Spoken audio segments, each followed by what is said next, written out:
Tidak terlepas dari tantangan godaan kuasa iblis selalu mengganggu kita.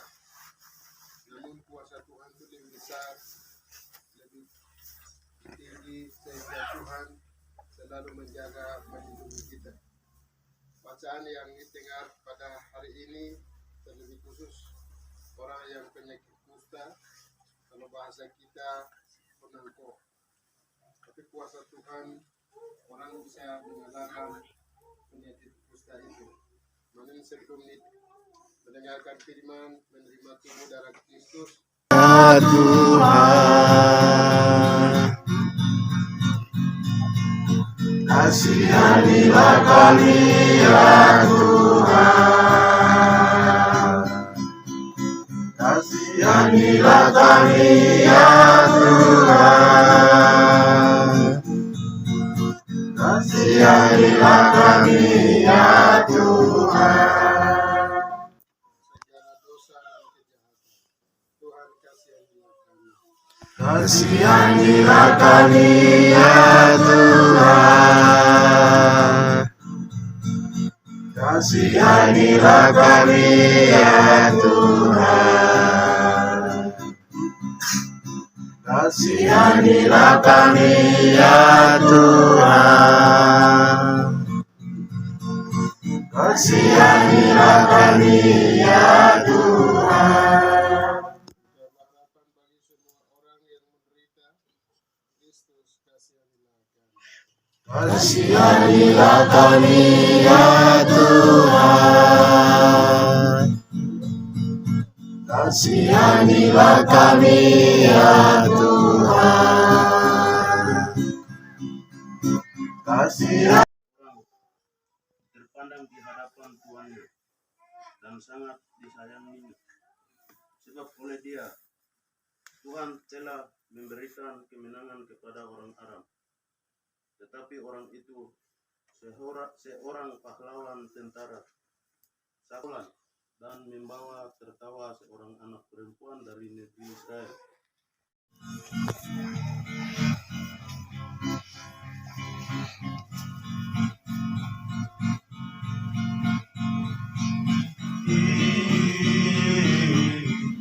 ialah sinarena,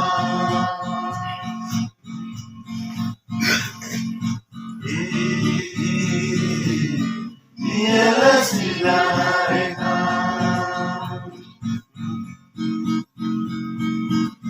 digagane himakone,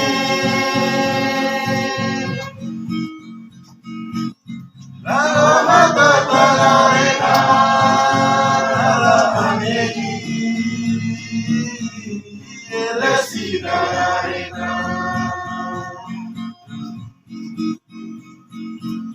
Digagane himakone,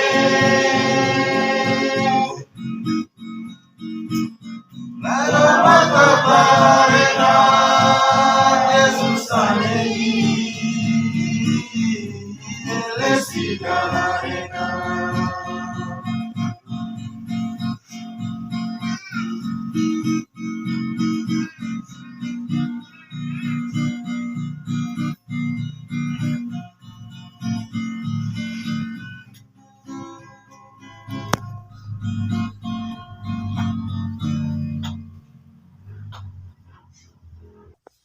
Pembacaan dari surat pertama Rasul Paulus kepada jemaat di Korintus.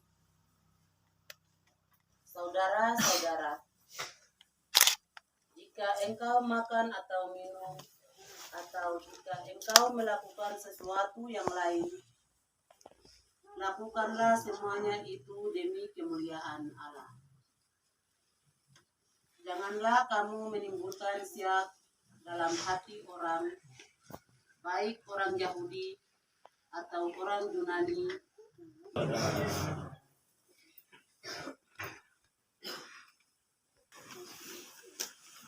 Haleluya. Seorang nabi Allah telah melawat umatnya. Haleluya.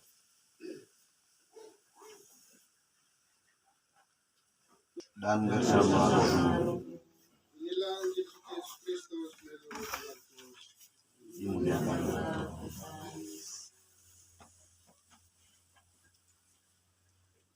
Sekali peristiwa, seorang yang sakit kusta datang kepada Yesus. Sambil berlutut di hadapan Yesus, ia mohon bantuannya, katanya. Jadi, bacaan pertama dan juga bacaan Injil tadi berbicara atau mengisahkan tentang penyakit kusta.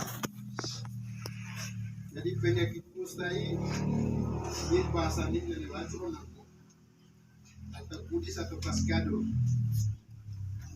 Jadi waktu itu orang di penyakit kusta itu dia punya baunya besar, bau banyak, bau suya. Jadi orang penyakit kusta itu dia bisa menyebar juga kena yang lain. Ini kita cuma dia dengan sendirinya besar bau. Tapi orang yang kena penyakit kusta itu dia tidak rasa sakit biasa. Baunya itu besar. Mana zaman-zaman itu orang penyakit kusta itu memiliki ini sebenarnya tempat yang jauh. Aku lihat mana ini sebenarnya. Cuma diasingkan, disingkirkan. Jangan sampai ini menyebabkan mereka kena sudah benar. Kasih itu tempat yang jauh. Ini orang kena mau bunyi lonceng ini ada doa pun orang mana orang jalan. Jalan itu orang kena penyakit kusta atau lu ini bahan orang minder dari jauh. Jangan sampai disalah ketemu atau bilang kena sudah kenal. Mana zaman itu? Zaman itu kuasa Tuhan dia datang dan melawan penyakit kustanya, banyak orang menyembuhkan. Penyakit kusta zaman sekarang ini aku ini tidak ikait, tidak paling terus cerita tidak benar, ini mabuhan kini lioi, kasih kosong di gereja. Ini yang penyakit kusta zaman sekarang ini. Yang penyakit kusta yang zaman dulu itu, yang sekarang ini bacaan ini, tapi yang sekarang ini adalah hal-hal yang tidak baik buat mungkin sebagai orang yang beriman Katolik, sebagai orang yang pengurus gereja, sebagai orang yang kepala keluarga, tapi harus tidak, padahal ciptaan Tuhan sama. Itu yang penyakit kusta zaman ini.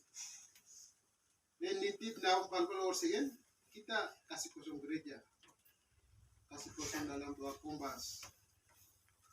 Terus hidup keluarga menurut sudah jauh.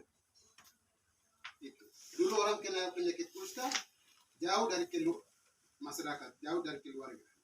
Sekarang ini jauh hidup naik ada sini kita jauh hubungan baik sebelumnya sudah mulai rusak. Jadi mana bacaan hari ini pertama maupun Injil ini hilangkan halal begitu dan kita jalan kepada jalan kehidupan dan kebenaran dan berpasrah diri kepada Tuhan. Mana Yesus datang ke dunia untuk melumpuhkan, menyalakan kuasa-kuasa kegelapan yang ada dalam kusta. Mana ini manusia lemah sering jatuh bangun, tapi kuasa Tuhan lebih besar. Mana serahkan hidup ini kepada Tuhan supaya Tuhan jalan kita, Tuhan yang mengusir kuasa-kuasa kegelapan, penyakit kusta yang ada pada kita, supaya menunjukkan jalan kebenaran, kehidupan, bisa membangun keluarga yang baik, bisa membangun pendidikan iman anak-anak kita yang baik, bisa membangun gereja kita yang baik, bisa membangun pemerintahan yang baik, bisa membangun tempat kerja kita yang baik, dan juga bisa ratusan tahun hidup kebersamaan kita sebagai warga Katolik, sebagai umat yang beriman di sini, bersama alam, leluhur dengan baik. Tuhan senantiasa menyertai kita semua. Amin. Amin.